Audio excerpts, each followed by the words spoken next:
कभी कभी हमारे जीवन में ऐसा समय आता है जब पिछले कई सालों से लगातार कोशिश करने के बाद भी हमें सफलता का एक छोटा सा कतरा भी हासिल नहीं होता। हम मेहनत करते हैं, रात दिन एक कर देते हैं, परीक्षाओं की तैयारी करते हैं, लेकिन परिणाम वही शून्य ही रहता है। ऐसे में मन में अंधकार छा जाना स्वाभाविक है। हम ईश्वर से पूछते हैं कि आखिर मेरी ही किस्मत में ऐसा क्यों। यहाँ तक कि कभी कभी हमें लगता है कि हमें ईश्वर से कुछ संकेत मिल रहे हैं, जैसे किसी ने कहा कि सरकारी नौकरी की तैयारी करो या इस रास्ते पर जाओ, लेकिन जब उस रास्ते पर भी असफलता हाथ लगती है तो हमारा विश्वास टूटने लगता है। लेकिन यहाँ एक बहुत गहरा आध्यात्मिक सत्य समझने की जरूरत है कि जब तक आप सत्य को स्वीकार नहीं करेंगे तब तक आप शांति नहीं पा सकते। असल में हम अक्सर भगवान से उन चीजों की सफलता के लिए प्रार्थना करते हैं जो हमारे प्रारब्ध में ही नहीं होती। प्रारब्ध यानी हमारे पिछले कर्मों का वो लेखा जोखा जो हमें इस जन्म में भोगना ही है। आप कितनी भी प्रार्थना कर लें, आप कितनी भी पूजा कर लें, लेकिन जो कष्ट प्रारब्ध से तय हैं वे आपके सामने आएंगे ही। ये बिल्कुल वैसा ही है जैसे आप किसी पहाड़ पर चढ़ने की कोशिश कर रहे हो और आपके पैरों में भारी जंजीरें बंधी हों।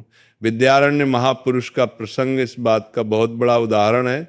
उन्होंने अपने माता पिता के कष्ट दूर करने के लिए और धन की प्राप्ति के लिए लाखों बार गायत्री मंत्र का अनुष्ठान किया, लेकिन उन्हें सफलता नहीं मिली।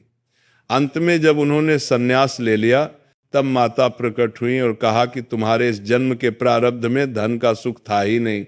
यह सुनकर शायद आपको निराशा हो, लेकिन यहीं से समाधान का रास्ता शुरू होता है। अगर हमारे कर्मों का फल हमें भोगना ही है तो हम क्या करें जिससे हमें परम शांति मिले। इसका एकमात्र समाधान है प्रभु के नाम का अटूट जाप। जब आप भगवान के नाम की शरण ले लेते हैं तो आपकी दृष्टि अपने कष्टों से हटकर उस परम शक्ति पर टिक जाती है।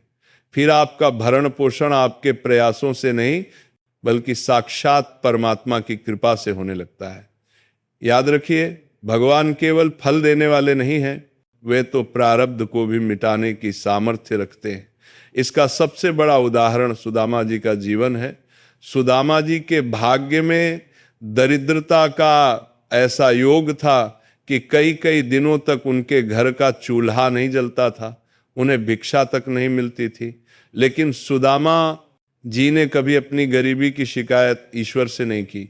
जब उनकी पत्नी ने उन्हें द्वारका जाने के लिए प्रेरित किया तो सुदामा जी के मन में यह लालच नहीं था कि वे कृष्ण से धन मांगेंगे। वे तो केवल अपने सखा के दर्शन की प्यास लेकर गए थे। वे जो मुट्ठी भर कच्चे चावल वे पोटली में छिपा कर ले गए थे वो उनकी गरीबी का नहीं बल्कि उनके असीम प्रेम का प्रतीक थे। जब भगवान कृष्ण ने उन चावलों को देखा और प्रेम से चखा तो उन्होंने सुदामा की दरिद्रता को एक पल में वैभव में बदल दिया।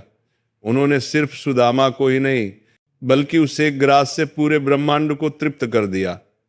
यही भगवान की वह शक्ति है जिसे कर्तुम अकर्तुम कहा जाता है, यानी जो असंभव को भी संभव कर दे।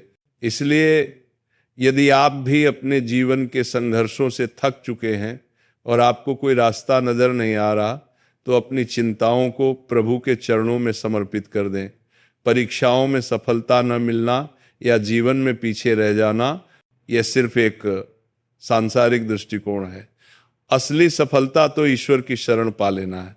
उनसे ये मत कहिए कि मुझे नौकरी दे दो या मुझे इतना धन दे दो, बल्कि उनसे ये प्रार्थना कीजिए, हे श्री जी, यदि मेरी समस्याओं का समाधान आपके विधान में उचित है तो उसे कर दीजिए, लेकिन यदि मुझे इन कांटों पर चलना ही है तो मुझे इतना साहस, इतना धैर्य और इतना विवेक दीजिए कि मैं विचलित न हूं।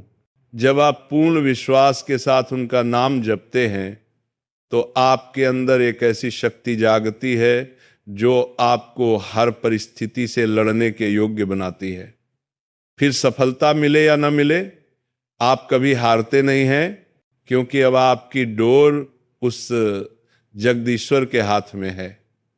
विश्वास रखिए, जो अनंत ब्रह्मांडों का पालन कर रहा है वो आपकी छोटी सी नाव को कभी डूबने नहीं देगा। बस अपना हाथ उनके हाथ में दे दीजिए और फिर देखिए कि कैसे आपके जीवन का अंधकार उनके नाम की रोशनी से मिट जाता है